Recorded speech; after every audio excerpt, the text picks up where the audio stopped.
नमस्कार। पेरिस 2024 के तमाम अपडेट्स के साथ में आपके सामने हाजिर हूं, महावीर रावत। और रविवार एक बहुत बड़ा दिन है भारतीय हॉकी के लिए, भारतीय खेल प्रेमियों के लिए, क्योंकि भारत का मुकाबला ग्रेट ब्रिटेन से है, वो भी क्वार्टर फाइनल मुकाबले में। करो या मरो का ये मुकाबला है। और हॉकी में अगर हम बात करें कि जो मुकाबले हमने ख़राब खेले वहाँ से कुछ अंक आ गए, जो हमने बहुत अच्छे खेले वहाँ पे हमने लाजवाब तरीके से ऑस्ट्रेलिया को हराया। लेकिन मेंस क्वार्टर फाइनल में अब भारत का मुकाबला ग्रेट ब्रिटेन से है और क्वार्टर फाइनल का ये मुकाबला है। जो हारा उसकी कहानी ख़त्म और जो जीता वो सेमीफाइनल में प्रवेश करेगा। लेकिन ये पहली बार नहीं है कि भारत और ग्रेट ब्रिटेन इस मुकाबले में आमने सामने है। अगर हम टोक्यो 2020 की बात करें, जो कि पिछला ओलंपिक्स था, उसमें दोनों टीम क्वार्टर फाइनल में खेली थी और भारत ने ग्रेट ब्रिटेन को 3-1 से हराया था।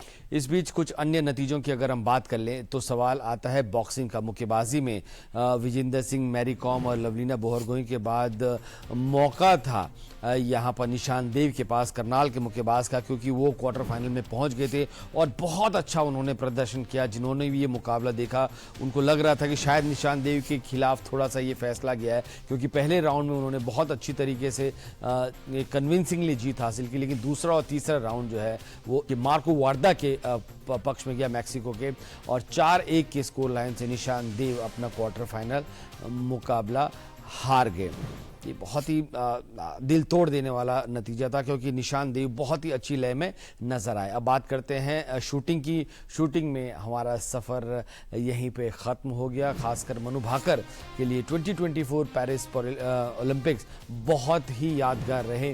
जो 2 ब्रॉन्ज मेडल उन्होंने जीते, लेकिन 8वें दिन वो चौथे नंबर पर फिनिश कर गई। 28 अंक उनके थे, जबकि वेरोनिका, कैमिला और जिन यांग ये सब मेडल टैली में नजर आए। तो it was a tough day 25 metre pistol women's के मुकाबलों में। और उतना ही कुछ खराब दिन रहा आर्चरी में भारत के लिए, क्योंकि दीपिका कुमारी, जो कई सालों से, लगभग 10 सालों से भारत में एक आर्चरी का नाम रही हैं, उन्होंने पहले राउंड ऑफ 16 में जीत की। और जब क्वार्टर फाइनल में उनका मुकाबला सुयोन नैम के साथ था तो वो 2 सेट जीत चुकी थी। जी हाँ, 4-2 से वो आगे थी, लेकिन उसके बाद सुयोन नैम, कोरिया की, उन्होंने लगातार उसके बाद 2 सेट जीते और आखिरी एरो में ये नतीजा सामने आया। It was a tough day Bharat के लिए।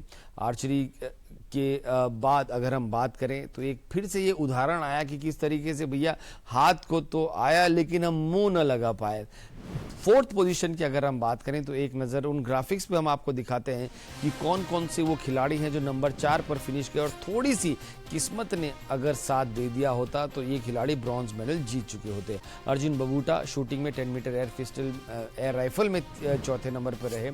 धीरज और उनकी खिलाड़ी जो साथीदार थी वो 4थे नंबर पर रहे। लेकिन खैर, जो जीता वो सिकंदर होता है। और आइए एक नज़र डालते हैं कि मेडल टैली में कौन है वो सिकंदर जो इस समय अपने देश का नाम रोशन कर रहे हैं। People's Republic of China 16 gold medal जीतकर 36 टोटल मेडल हैं। यूएसए के पास मेडल ज़्यादा हैं, लेकिन गोल्ड चाइना के पास ज़्यादा है। फ्रांस नंबर 3 पर है। भारत 49वें नंबर पर है 3 ब्रॉन्ज मेडल के साथ।